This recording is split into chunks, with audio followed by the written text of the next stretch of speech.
Markeedragon, also known as Marcus Eikenberry in real life, and thank you for your questions submitted. This one's from Strunch. He talks about trust or distrust of business partners and employees, and how do you pick them correctly? So I've had a lot of experience with this, and I've had a lot of experience with, both good staff, bad staff. I have run a lot on my own with businesses, but that's not always possible. So you sometimes need to have a good business partner. So how do you choose on that? Here's what Strunch says. I would love you to do a video about the importance of trust as an entrepreneur. That balance between risk and trust is huge. He's very right on that. He's been burned. I've had a business partner selling drugs to our employees. Little side business. Had employees working for him with the sole purpose of destroying and then copying his business. And he's had competitors send people over to be employed with him to find out more information about him. Dude, I've been all of the, well, I haven't had anybody dealing drugs, but yeah, I know where you're coming from. So he wants to know how he can surround himself with people he can trust and how to deal with that. Like, how do you get a business partner you can trust? How do you get staff you can trust and everything? And it's really not an easy thing. So some of the stuff that I've learned over the years is to trust your gut feeling. And so when you are like out meeting people, let's say you're out at the bar and you're meeting these other people that are talking about different things and stuff, and you just feel like somebody's just full of bullshit. Their stories are just too outlandish, or something's just not right, or their mannerisms and everything, body language and stuff. All of this is keys as to whether or not someone is being fully trustworthy with you. Whether or not they're lying. And so, if you are interviewing people, hopefully you can do it face to face. I know that for myself, I hire people that are located in other countries many times. And so the best I can do is like Skype, something like that.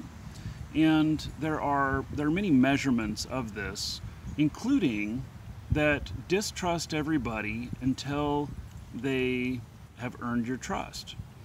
And so that's kind of a hard thing to do, because you're hiring people to take care of business functions for you, but yet if you don't trust that they can take care of that business function without violating your trust, that's a huge problem. So what do you do with this? Well, obviously you have to take some chances with people. Obviously you have to be good at picking people. And so do multiple interviews with people. Do more than just the minimum. More than just, well, first thing, so many people lie on their resumes. Why don't you just check on their resume to see if stuff is accurate? Call their previous employers. Just say, hey, this is what they wrote on their resume that they did for you. Is that accurate? A employer should be able to answer that for you without violating the laws. And, did they employ, over a certain period of time and stuff like that, very simple things.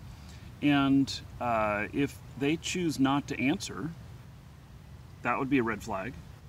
If they come back and say, hey, yeah, that's what they did for me, in fact, they did a lot more, well, maybe you have somebody pretty good there. So, you can judge the responses that way. Also, social media. So, social media is a great thing. It can certainly be used against you. And most people are online. Most people have a social presence. There's a pretty good site for looking people up called People, PIPL.com.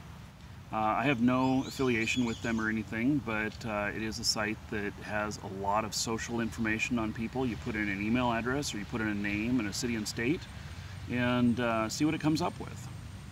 Now, on the question of, picking a business partner, that is a lot different deal.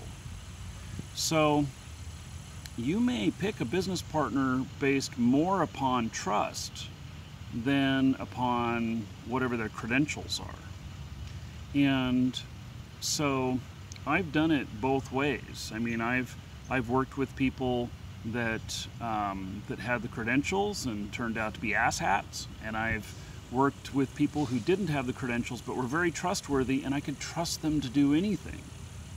And I think that that is the way to lean, is to lean towards working with somebody that you know you can trust. My current business partner with that is the case, is that, you know, she was my first choice because I've known her for so long, and we've worked together on other things for so long, and I know that I can trust her.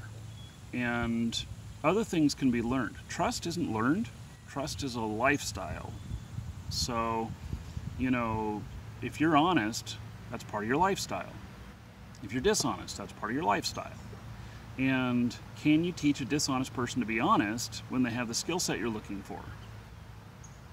I think not. I mean, I think that you need to really examine that and think about that. So basically, start with who you can trust, and then they can learn the portions that they need. If they can't learn the portions they need, they're not a good fit. Go on to the next person you trust. So, hope that helps you, and good success with your entrepreneur endeavors. I'm Markeedragon. Take care.